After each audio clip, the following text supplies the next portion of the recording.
The whole Israelite community set out from Elim and came to the desert of Sin, which is between Elim and Sinai, on the 15th day of the second month after they had come out of Egypt. In the desert the whole community grumbled against Moses and Aaron. The Israelites said to them, "If only we had died by the Lord's hand in Egypt. There we sat around pots of meat and ate all the food we wanted, but you have brought us out into this desert to starve this entire assembly to death." Then the Lord said to Moses, "I will rain down bread from heaven for you. The people are to go out each day and gather enough for that day. In this way I will test them and see whether they will follow my instructions. On the sixth day they are to prepare what they bring in, and that is to be twice as much as they gather on the other days."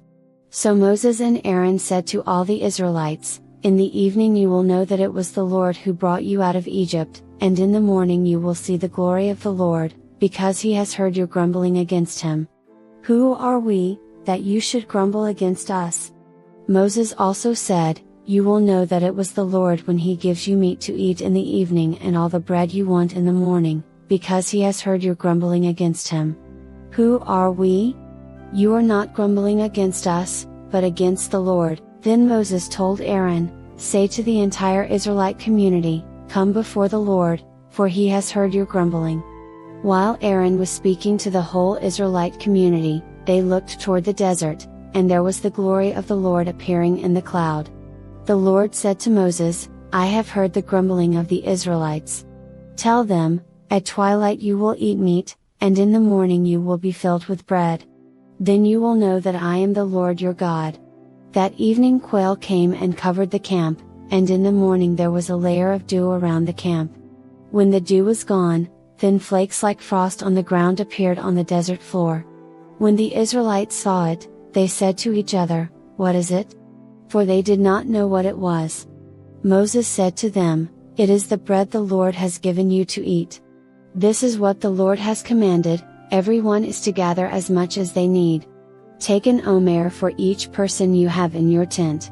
The Israelites did as they were told, some gathered much, some little. And when they measured it by the omer, the one who gathered much did not have too much, and the one who gathered little did not have too little. Everyone had gathered just as much as they needed. Then Moses said to them, "No one is to keep any of it until morning." However, some of them paid no attention to Moses, they kept part of it until morning, but it was full of maggots and began to smell. So Moses was angry with them. Each morning everyone gathered as much as they needed, and when the sun grew hot, it melted away. On the sixth day, they gathered twice as much, 2 omers for each person, and the leaders of the community came and reported this to Moses. He said to them, "This is what the Lord commanded, tomorrow is to be a day of Sabbath rest, a holy Sabbath to the Lord. So bake what you want to bake and boil what you want to boil. Save whatever is left and keep it until morning." So they saved it until morning, as Moses commanded, and it did not stink or get maggots in it. "Eat it today," Moses said, "because today is a Sabbath to the Lord. You will not find any of it on the ground today. 6 days you are to gather it, but on the 7th day, the Sabbath, there will not be any." Nevertheless, some of the people went out on the 7th day to gather it, but they found none. Then the Lord said to Moses, "How long will you refuse to keep my commands and my instructions? Bear in mind that the Lord has given you the Sabbath, that is why on the 6th day he gives you bread for 2 days. Everyone is to stay where they are on the 7th day, no one is to go out." So the people rested on the 7th day. The people of Israel called the bread manna. It was white like coriander seed and tasted like wafers made with honey. Moses said, "This is what the Lord has commanded, take an omer of manna and keep it for the generations to come, so they can see the bread I gave you to eat in the wilderness when I brought you out of Egypt." So Moses said to Aaron, "Take a jar and put an omer of manna in it. Then place it before the Lord to be kept for the generations to come." As the Lord commanded Moses, Aaron put the manna with the tablets of the covenant law, so that it might be preserved. The Israelites ate manna 40 years, until they came to a land that was settled. They ate manna until they reached the border of Canaan. An omer is 1/10 of an ephah. The whole Israelite community set out from the desert of Sin, traveling from place to place as the Lord commanded. They camped at Rephidim, but there was no water for the people to drink. So they quarreled with Moses and said, "Give us water to drink." Moses replied, "Why do you quarrel with me? Why do you put the Lord to the test?" But the people were thirsty for water there, and they grumbled against Moses. They said, "Why did you bring us up out of Egypt to make us and our children and livestock die of thirst?" Then Moses cried out to the Lord, "What am I to do with these people? They are almost ready to stone me." The Lord answered Moses, "Go out in front of the people. Take with you some of the elders of Israel and take in your hand the staff with which you struck the Nile, and go. I will stand there before you by the rock at Horeb. Strike the rock, and water will come out of it for the people to drink." So Moses did this in the sight of the elders of Israel. And he called the place Massah and Meribah because the Israelites quarreled and because they tested the Lord saying, "Is the Lord among us or not?" The Amalekites came and attacked the Israelites at Rephidim. Moses said to Joshua, "Choose some of our men and go out to fight the Amalekites. Tomorrow I will stand on top of the hill with the staff of God in my hands." So Joshua fought the Amalekites as Moses had ordered, and Moses, Aaron and Hur went to the top of the hill. As long as Moses held up his hands, the Israelites were winning, but whenever he lowered his hands, the Amalekites were winning. When Moses' hands grew tired, they took a stone and put it under him and he sat on it. Aaron and Hur held his hands up, one on one side, one on the other, so that his hands remained steady till sunset. So Joshua overcame the Amalekite army with the sword. Then the Lord said to Moses, "Write this on a scroll as something to be remembered and make sure that Joshua hears it, because I will completely blot out the name of Amalek from under heaven." Moses built an altar and called it "The Lord is my banner." He said, "Because hands were lifted up against the throne of the Lord will be at war against the Amalekites from generation to generation." Now Jethro, the priest of Midian and father-in-law of Moses, heard of everything God had done for Moses and for his people Israel, and how the Lord had brought Israel out of Egypt. After Moses had sent away his wife Zipporah, his father-in-law Jethro received her and her 2 sons. One son was named Gershom, for Moses said, "I have become a foreigner in a foreign land," and the other was named Eliezer, for he said, "My father's God was my helper, he saved me from the sword of Pharaoh." Jethro, Moses' father-in-law, together with Moses' sons and wife, came to him in the wilderness, where he was camped near the mountain of God. Jethro had sent word to him, "I, your father-in-law Jethro, am coming to you with your wife and her 2 sons." So Moses went out to meet his father-in-law and bowed down and kissed him. They greeted each other and then went into the tent. Moses told his father-in-law about everything the Lord had done to Pharaoh and the Egyptians for Israel's sake and about all the hardships they had met along the way and how the Lord had saved them. Jethro was delighted to hear about all the good things the Lord had done for Israel in rescuing them from the hand of the Egyptians. He said, "Praise be to the Lord, who rescued you from the hand of the Egyptians and of Pharaoh, and who rescued the people from the hand of the Egyptians. Now I know that the Lord is greater than all other gods, for he did this to those who had treated Israel arrogantly." Then Jethro, Moses' father-in-law, brought a burnt offering and other sacrifices to God, and Aaron came with all the elders of Israel to eat a meal with Moses' father-in-law in the presence of God. The next day Moses took his seat to serve as judge for the people, and they stood around him from morning till evening. When his father-in-law saw all that Moses was doing for the people, he said, "What is this you are doing for the people? Why do you alone sit as judge, while all these people stand around you from morning till evening?" Moses answered him, "Because the people come to me to seek God's will. Whenever they have a dispute, it is brought to me, and I decide between the parties and inform them of God's decrees and instructions." Moses' father-in-law replied, "What you are doing is not good. You and these people who come to you will only wear yourselves out. The work is too heavy for you, you cannot handle it alone. Listen now to me and I will give you some advice, and may God be with you. You must be the people's representative before God and bring their disputes to Him.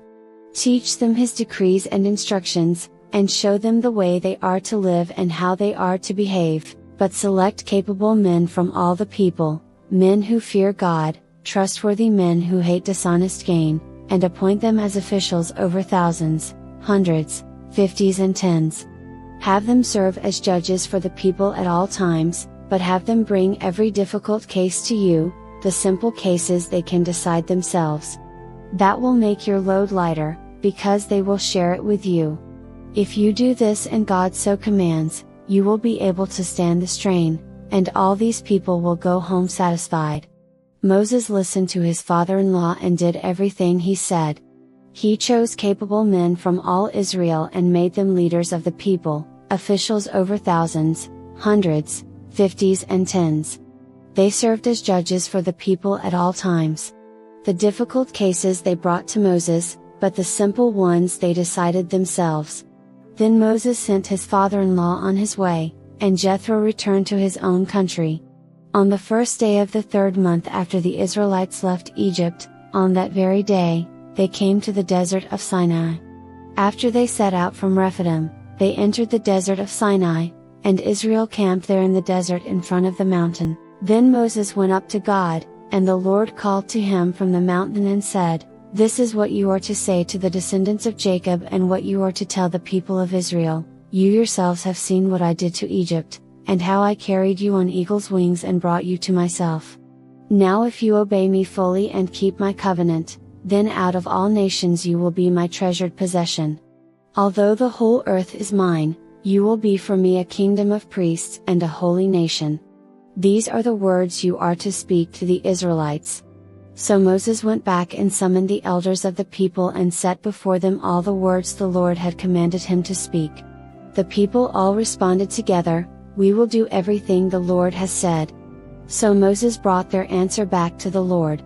The Lord said to Moses, "I am going to come to you in a dense cloud, so that the people will hear me speaking with you and will always put their trust in you." Then Moses told the Lord what the people had said. And the Lord said to Moses, "Go to the people and consecrate them today and tomorrow. Have them wash their clothes and be ready by the 3rd day, because on that day the Lord will come down on Mount Sinai in the sight of all the people. Put limits for the people around the mountain and tell them, 'Be careful that you do not approach the mountain or touch the foot of it. Whoever touches the mountain is to be put to death. They are to be stoned or shot with arrows, not a hand is to be laid on them. No person or animal shall be permitted to live. Only when the ram's horn sounds a long blast may they approach the mountain.'" After Moses had gone down the mountain to the people, he consecrated them, and they washed their clothes. Then he said to the people, "Prepare yourselves for the 3rd day. Abstain from sexual relations." On the morning of the 3rd day there was thunder and lightning, with a thick cloud over the mountain, and a very loud trumpet blast. Everyone in the camp trembled. Then Moses led the people out of the camp to meet with God, and they stood at the foot of the mountain. Mount Sinai was covered with smoke, because the Lord descended on it in fire. The smoke billowed up from it like smoke from a furnace, and the whole mountain trembled violently. As the sound of the trumpet grew louder and louder, Moses spoke and the voice of God answered him. The Lord descended to the top of Mount Sinai and called Moses to the top of the mountain. So Moses went up and the Lord said to him, "Go down and warn the people so they do not force their way through to see the Lord and many of them perish. Even the priests, who approach the Lord, must consecrate themselves, or the Lord will break out against them." Moses said to the Lord, "The people cannot come up Mount Sinai, because you yourself warned us, 'Put limits around the mountain and set it apart as holy.'" The Lord replied, "Go down and bring Aaron up with you. But the priests and the people must not force their way through to come up to the Lord, or he will break out against them." So Moses went down to the people and told them. And God spoke all these words, "I am the Lord your God, who brought you out of Egypt, out of the land of slavery. You shall have no other gods before me. You shall not make for yourself an image in the form of anything in heaven above or on the earth beneath or in the waters below.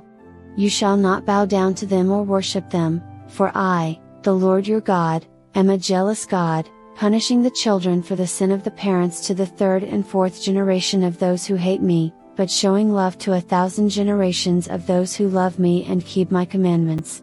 You shall not misuse the name of the Lord your God, for the Lord will not hold anyone guiltless who misuses his name. Remember the Sabbath day by keeping it holy. 6 days you shall labor and do all your work, but the seventh day is a Sabbath to the Lord your God. On it you shall not do any work, neither you, nor your son or daughter, nor your male or female servant, nor your animals, nor any foreigner residing in your towns, for in 6 days the Lord made the heavens and the earth, the sea, and all that is in them, but he rested on the seventh day. Therefore the Lord blessed the Sabbath day and made it holy. Honor your father and your mother, so that you may live long in the land the Lord your God is giving you. You shall not murder. You shall not commit adultery. You shall not steal. You shall not give false testimony against your neighbor. You shall not covet your neighbor's house. You shall not covet your neighbor's wife, or his male or female servant, his ox or donkey, or anything that belongs to your neighbor. When the people saw the thunder and lightning and heard the trumpet and saw the mountain in smoke, they trembled with fear. They stayed at a distance and said to Moses, "Speak to us yourself and we will listen. But do not have God speak to us or we will die." Moses said to the people, "Do not be afraid. God has come to test you, so that the fear of God will be with you to keep you from sinning." The people remained at a distance, while Moses approached the thick darkness where God was. Then the Lord said to Moses, "Tell the Israelites this, you have seen for yourselves that I have spoken to you from heaven, do not make any gods to be alongside me, do not make for yourselves gods of silver or gods of gold. Make an altar of earth for me and sacrifice on it your burnt offerings and fellowship offerings, your sheep and goats and your cattle. Wherever I cause my name to be honored, I will come to you and bless you. If you make an altar of stones for me, do not build it with dressed stones, for you will defile it if you use a tool on it. And do not go up to my altar on steps, or your private parts may be exposed. These are the laws you are to set before them. If you buy a Hebrew servant, he is to serve you for 6 years. But in the 7th year, he shall go free, without paying anything. If he comes alone, he is to go free alone, but if he has a wife when he comes, she is to go with him. If his master gives him a wife and she bears him sons or daughters, the woman and her children shall belong to her master, and only the man shall go free. But if the servant declares, "I love my master and my wife and children and do not want to go free," then his master must take him before the judges. He shall take him to the door or the doorpost and pierce his ear with an awl. Then he will be his servant for life. If a man sells his daughter as a servant, she is not to go free as male servants do. If she does not please the master who has selected her for himself, he must let her be redeemed. He has no right to sell her to foreigners, because he has broken faith with her. If he selects her for his son, he must grant her the rights of a daughter. If he marries another woman, he must not deprive the first one of her food, clothing and marital rights. If he does not provide her with these 3 things, she is to go free, without any payment of money. Anyone who strikes a person with a fatal blow is to be put to death. However, if it is not done intentionally, but God lets it happen, they are to flee to a place I will designate. But if anyone schemes and kills someone deliberately, that person is to be taken from my altar and put to death. Anyone who attacks their father or mother is to be put to death. Anyone who kidnaps someone is to be put to death, whether the victim has been sold or is still in the kidnapper's possession. Anyone who curses their father or mother is to be put to death. If people quarrel and one person hits another with a stone or with their fist and the victim does not die but is confined to bed, the one who struck the blow will not be held liable if the other can get up and walk around outside with a staff. However, the guilty party must pay the injured person for any loss of time and see that the victim is completely healed. Anyone who beats their male or female slave with a rod must be punished if the slave dies as a direct result, but they are not to be punished if the slave recovers after a day or two, since the slave is their property. If people are fighting and hit a pregnant woman and she gives birth prematurely but there is no serious injury, the offender must be fined whatever the woman's husband demands and the court allows. But if there is serious injury, you are to take life for life, eye for eye, tooth for tooth, hand for hand, foot for foot, burn for burn, wound for wound, bruise for bruise. An owner who hits a male or female slave in the eye and destroys it must let the slave go free to compensate for the eye. And an owner who knocks out the tooth of a male or female slave must let the slave go free to compensate for the tooth. If a bull gores a man or woman to death, the bull is to be stoned to death, and its meat must not be eaten. But the owner of the bull will not be held responsible. If, however, the bull has had the habit of goring and the owner has been warned but has not kept it pinned up and it kills a man or woman, the bull is to be stoned and its owner also is to be put to death. However, if payment is demanded, the owner may redeem his life by the payment of whatever is demanded. This law also applies if the bull gores a son or daughter. If the bull gores a male or female slave, the owner must pay 30 shekels of silver to the master of the slave, and the bull is to be stoned to death. If anyone uncovers a pit or digs one and fails to cover it and an ox or a donkey falls into it, the one who opened the pit must pay the owner for the loss and take the dead animal in exchange. If anyone's bull injures someone else's bull and it dies, the two parties are to sell the live one and divide both the money and the dead animal equally. However, if it was known that the bull had the habit of goring, yet the owner did not keep it pinned up, the owner must pay, animal for animal, and take the dead animal in exchange.